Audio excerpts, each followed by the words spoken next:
the betting, the not so much anymore, is more down to my own fault. I need to get studying again to get the edge back. But yeah, it's a great product. I love the exchange. It's really, in my opinion, one of the better bookmakers, if not the best bookmaker out there.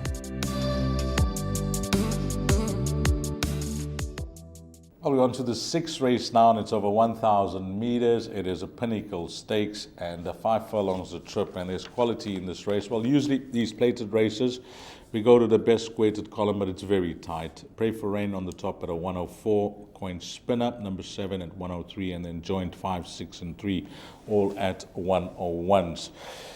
Looking at the race, well, the horse that definitely sets the standard, and he's just turning out to be a wonderful sprinter for the Riverland camp, already winning 50% of his starts to date, 4 of them with Keegan DeMello.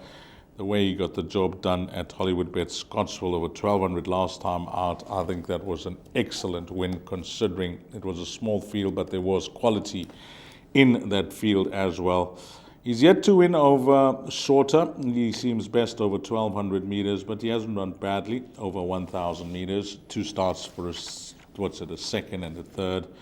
Looking past him, if you're looking for dangers, I've only found 1 horse, and that's number 5, Forthcoming, who played his hand as a young 2-year-old in the Golden Horseshoe and the Umkomazi Stakes.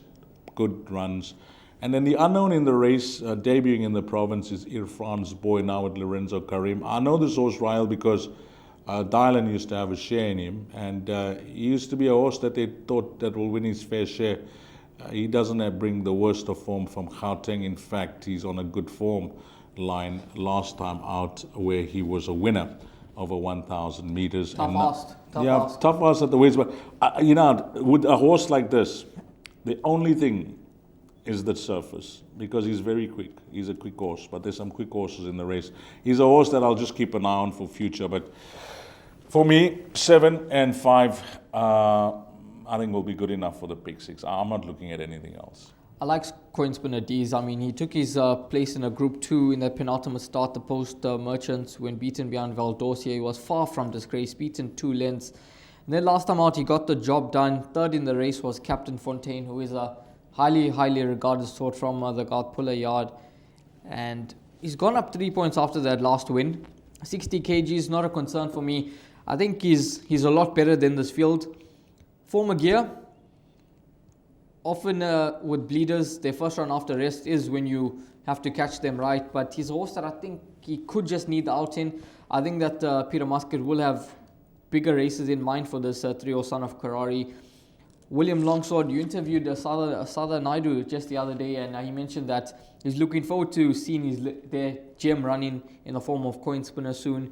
And I think Tony Rivlin could have just found the ideal field for this individual to notch up career victory number 6 at his 11th start. And he's a lightly raced horse, but also tons of ability. And one that I'd keep an eye on for exactas, trifectas, and quartets. Number 2, Pray for Rain. He's a horse that is drawn in gate number 2. He's finally been dropped in the ratings 3 points. I think he needs to drop a couple more points in the ratings in order for him to possibly get the next win. But one that I think throw into trifectas and quartets, course and distance suited, Muzieni aboard, and he's one that could certainly get involved in the mix. But I like Coin Spinner here, 28-10. I think that's a decent price about an individual that is talented, highly regarded, and I'm not concerned about the drop in Trapeze. Yeah, it's just that, when you get these Pinnacle Stakes race, in all these plated races, you have a look at the way the weights are structured, and then you have to take a stance, because most runners will be, officially of their right rating over the distance. And then you get these plated races where horses have earned their rating over either shorter or further, and then they run in these plate races, and you can't really use that as a guide.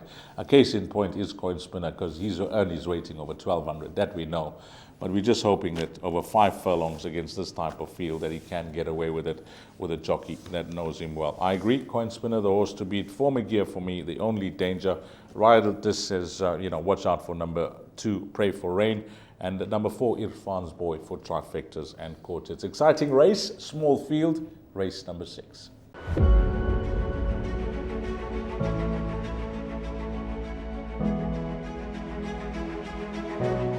It's Donovan Everett from Cape Racing, and I'd just like to say it's an absolute pleasure to be involved with Intrabet and Cape Breeders in this golf day today here at Pearl Valley. It's fantastic for the industry to see all the relevant stakeholders coming down and having a good time and networking, and it's exactly what the industry needs right now in terms of moving forward and recreating some positivity to take us forward into the next year.